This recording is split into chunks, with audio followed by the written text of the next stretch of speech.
இன்றைக்கி வாழைப்பழம் வச்சுட்டு ஒரு ஸ்வீட் செய்யலாம்.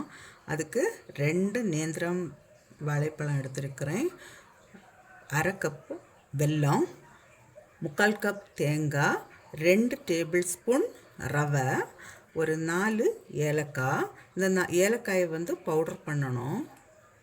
இப்போ இந்த பழத்தை நான் கட் பண்ணி எடுக்கிறேன். இந்த சைஸுக்கு கட் பண்ணி எடுத்துக்கலாம். இப்போ இந்த வெல்லத்தில் கொஞ்சம் தண்ணி விட்டு நான் இதை உருக்கி எடுக்கிறேன்.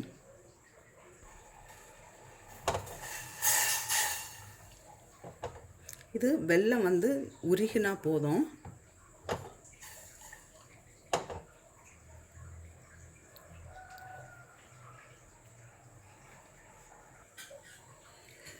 இப்போ ஒரு பேன் வச்சு 1 ஸ்பூன் கீ விடுறேன்.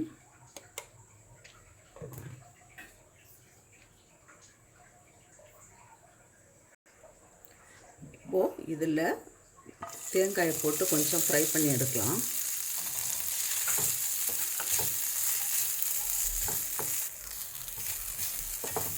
இது இப்போ கொஞ்சம் தேங்காய் இந்த ஃப்ரை ஆன உடனே கட் பண்ணி வச்சுருக்கிற இந்த பழத்தை போட்டு ஃப்ரை பண்ணி எடுப்பேன். நான் இதில் இன்னும் 1 ஸ்பூன் கூட நெய் விடுறேன்.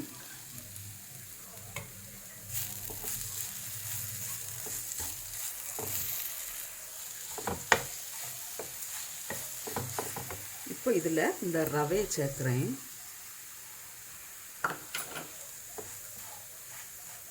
ரவை சேர்த்துட்டு நம்ம உருக்கி வச்சிருக்கிற இந்த வெல்லத்தையும் சேர்க்குறேன்.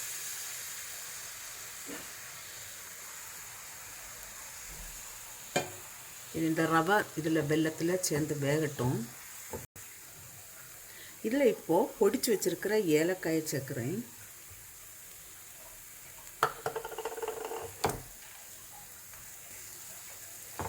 இப்போ ரவை நல்லாவே வெந்தாச்சு. நான் இப்போ ஸ்டவ் ஆஃப் பண்ணுறேன். இது ஆறட்டும். இனி இதுக்கு ஒரு பேட்டர் தயார் பண்ணலாம். அதுக்கு நான் 1 ஸ்பூன், ஒரு பெரிய ஸ்பூன், 1.5 ஸ்பூன் போல் மைதா எடுத்துருக்கிறேன். அரிசி மாவு 2 ஸ்பூன், கொஞ்சமாக சால்ட்டு, கொஞ்சம் கலருக்காக நான் மஞ்சள் தூள் தான் சேர்க்குறேன்.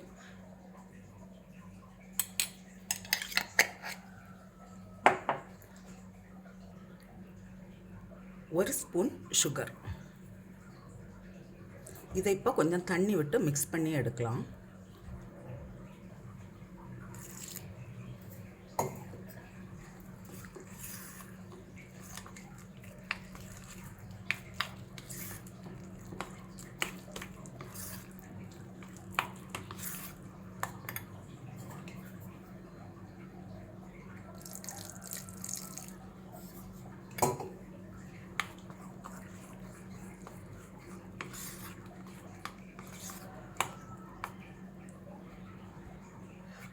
ரொம்ப தண்ணி இல்லாமல் கொஞ்சம் கெட்டியாகவே மிக்ஸ் பண்ணி எடுத்து வச்சுருக்கலாம்.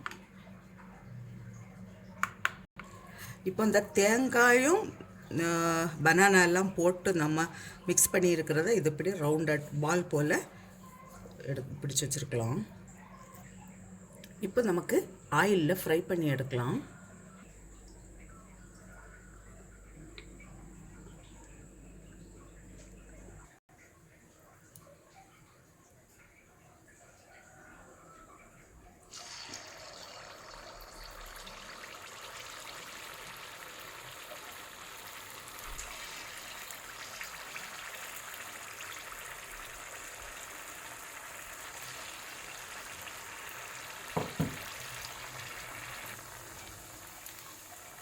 இது இப்போ 2 சைடுமே ஃப்ரை ஆன உடனே நமக்கு எடுத்துடலாம்.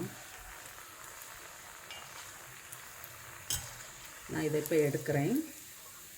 இதே போல் மீதி இருக்கிறதையும் நமக்கு செய்யலாம்.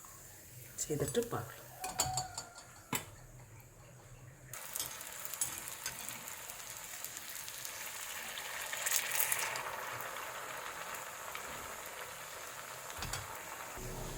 இது எல்லாமே நான் இப்போ செய்துட்டேன். இது பனானா ஸ்வீட்டு ரெடியாக இருக்குது. இதே போல் நீங்களும் செய்து பாருங்கள். நான் இப்போ உங்களுக்கு ஒன்று கட் பண்ணி காட்டுறேன்.